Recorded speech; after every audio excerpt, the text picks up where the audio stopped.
മുന്നിലുള്ള സ്ത്രീയെ കൊല്ലാനുദ്ദേശിച്ച് പാവ കത്തി ഉയർത്തിയെങ്കിലും ആ സ്ത്രീ അതിനെ ചവിട്ടി താഴെയിട്ട് ഉടൻ ഓടിപ്പോയി. പാവ ഒരു കൊലയാളിയായിരുന്നു, പക്ഷെ അതത്ര ബുദ്ധിമാനല്ലായിരുന്നു. അവള് കുളിക്കുന്നത് കണ്ട് ഒരു ടോസ്റ്റർ വെള്ളത്തിലേക്ക് എറിഞ്ഞു. അവളെ വൈദ്യുതാഘാതം ഏൽപ്പിക്കാൻ ശ്രമിച്ചു, പക്ഷെ ഒന്നും സംഭവിച്ചില്ല. കാരണം പാവ അത് പ്ലഗ് ചെയ്യാൻ മറന്നു. കോപം തീർക്കാൻ തല ചുമരിൽ ഇടിക്കാൻ മാത്രമേ അതിന് കഴിഞ്ഞുള്ളൂ. പിറ്റേന്ന് ആ മനുഷ്യൻ കാറിൽ കയറി റിയർവ്യൂ മിറർ ക്രമീകരിക്കുമ്പോൾ പാവ ഒരു പ്ലാസ്റ്റിക് ബാഗ് തലയിൽ വെച്ചു. ശ്വാസം മുട്ടിക്കാൻ ഈ പട്ടാളക്കാരൻ അബദ്ധത്തിൽ ഒരു കുഴിബോംബിൽ കാലുകുത്തി, പക്ഷെ അത് തിരിച്ചറിയാതെ മുന്നോട്ട് നീങ്ങുന്നു. അത് തൽക്ഷണം പൊട്ടിത്തെറിക്കുന്നു. സഹതാരൻ സഹായിക്കാൻ മുന്നോട്ട് കുതിക്കുന്നു, പക്ഷെ താനൊരു കുഴിബോംബിൽ കാലുകുത്തിയതായി മനസ്സിലാക്കുന്നു. അയാൾ ഉടൻ തന്നെ അവിടെ നിന്നു. അയാൾക്ക് നീങ്ങാൻ ധൈര്യമില്ല, പക്ഷെ സുഹൃത്ത് ഇപ്പോഴും ജീവിച്ചിരിപ്പുണ്ട്. ലാൻഡ്മൈൻ പഴയതോ തകരാറുള്ളതോ ആണെന്ന് കരുതി അയാൾ ലാൻഡ്മൈനിൽ നിന്ന് ഇറങ്ങാൻ ആഗ്രഹിക്കുന്നു, പക്ഷെ അയാളുടെ ജീവൻ അപകടത്തിലാക്കാൻ ഫ്രണ്ട് ആഗ്രഹിക്കുന്നില്ല. അവൻ സ്വയം വെടിവെച്ച് മരിച്ചു. ആ മനുഷ്യൻ കരയുന്നു. സഹായിക്കാൻ ആരുമില്ലാതെ മരുഭൂമിയിൽ കുടുങ്ങിയിരിക്കുകയാണ്. അവൻ പഠിക്കാൻ മിടുക്കനായിരുന്നു. 3 മാസം സ്കൂളിൽ സന്തോഷത്തോടെ ചിലവഴിച്ചു. പക്ഷെ ഒരു ദിവസം അധ്യാപകൻ സ്കൂൾ ഫീസ് അടയ്ക്കണമെന്നും അല്ലെങ്കിൽ സ്കൂളിൽ നിന്നും പുറത്താക്കുമെന്നും പറഞ്ഞ് വളരെ ദരിദ്രനായതിനാൽ അവൻ ഫീസ് അടച്ചിരുന്നില്ല. ഭക്ഷണം ലഭിച്ചില്ലെങ്കിൽ മണ്ണ് പോലും കഴിക്കുന്ന തരത്തിലായിരുന്നു ദാരിദ്ര്യം. പക്ഷേ ആ കുട്ടി സ്വയം സ്കൂൾ വിട്ടു. പൊട്ടിയ റേഡിയോ നന്നാക്കുന്നതിലായിരുന്നു ശ്രദ്ധ.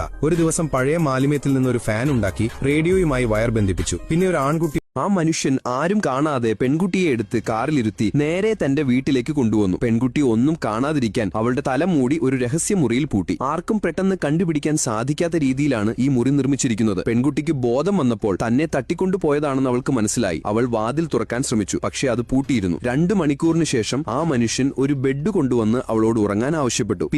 അയാൾ കണ്ണട ധരിച്ച ഉടനെ സഹപ്രവർത്തകന്റെ തലയിൽ നിരവധി ചുവന്ന വരകൾ പ്രത്യക്ഷപ്പെടുന്നത് അയാൾ ശ്രദ്ധിച്ചു. എന്നാൽ കണ്ണട ഊരി മാറ്റിയപ്പോൾ ചുവന്ന വരകൾ അപ്രത്യക്ഷമായി. എന്താണ് സംഭവിക്കുന്നതെന്ന് മനസ്സിലാക്കാൻ കണ്ണട വീട്ടിലേക്ക് കൊണ്ടുപോകാൻ അയാൾ തീരുമാനിച്ചു. സഹോദരിയുടെ വീട്ടിൽ അത്താഴം കഴിക്കുമ്പോൾ പെട്ടെന്ന് തന്റെ സഹോദരിയെയും ഭർത്താവിനെയും ബന്ധിപ്പിക്കുന്ന ഒരു ചുവന്ന വര അയാൾ കണ്ടു. അതിനു പുറമെ അളിയന്റെ തലയിൽ 10ലധികം ചുവന്ന വരകൾ ഉണ്ടായിരുന്നു. എന്തോ കുഴപ്പമുണ്ടെന്ന് ആ മനുഷ്യന് പെട്ടെന്ന് തോന്നി. അതിനാൽ അയാൾ തന്റെ അളിയനോട് ഹോട്ടൽ എല്ലാ രാത്രിയിലും ചെറുതാവുന്നത് കണ്ടപ്പോൾ അയാൾ ശരിക്കും ഭയന്നു. അത് സ്ഥിരീകരിക്കാൻ 2 ചുമരുകൾക്കിടയിൽ ഒരു കയർ കെട്ടി ഉറങ്ങാൻ പോയി. രാവിലെ നോക്കിയപ്പോൾ കയർ ലൂസായിരിക്കുന്നു. അയാൾ ഞെട്ടിപ്പോയി. അയാൾ അടുക്കളയിലേക്ക് ഓടി. ഹോട്ടൽ ചുരുങ്ങുകയാണെന്ന് എല്ലാവരോടും പറഞ്ഞു, പക്ഷെ ആരും അത് വിശ്വസിച്ചില്ല. പകരം അവർ അവനെ അടുക്കളയിൽ നിന്ന് പുറത്താക്കി. അയാൾ അബദ്ധത്തിൽ ഈ ഹോട്ടലിലെത്തി. അടുത്ത ദിവസം പോകുമെന്ന് അയാൾ കരുതി, പക്ഷെ അയാൾ പുറത്തു പോകാൻ ശ്രമിച്ചപ്പോൾ അയാൾക്ക് പുറത്തേക്കുള്ള വഴി കണ്ടെത്താനായില്ല. മറ്റുള്ളവരോട് ഈ കുട്ടി തന്റെ ആദ്യ സിനിമ സംവിധാനം ചെയ്യുകയാണ്. സിനിമയിലെ എല്ലാം യഥാർത്ഥമായി കാണണമെന്നവൻ ആഗ്രഹിച്ചു. അങ്ങനെ 2 കുഴികൾക്കിടയിൽ ഒരു മരപ്പലക സ്ഥാപിച്ച് അതിൽ കുറച്ച് മണ്ണ് നിറച്ച് ബോംബ് സ്ഫോടനം പോലെ തോടിപ്പിക്കാൻ അതിൽ ചാടി. പിന്നെ നിലത്തൊരു ചാലെടുത്ത് പടക്കം വെച്ചത് കത്തിച്ചു. അതൊരു റിയലിസ്റ്റിക് ഫീൽ തന്നു. അവൻ തന്നെ ക്യാമറ പിടിച്ച് എല്ലാം ഷൂട്ട് ചെയ്തു. എല്ലാവരും അത്ഭുതകരമായി അഭിനയിക്കുകയായിരുന്നു. പിന്നെ 2 ബലൂണുകളിൽ ചുവന്ന ദ്രാവകം നിറച്ചു. വെടിയുണ്ടകൾ അവരുടെ നേരെ എറിയപ്പെട്ടപ്പോൾ അഭിനേതാക്കൾ ബലൂണുകൾ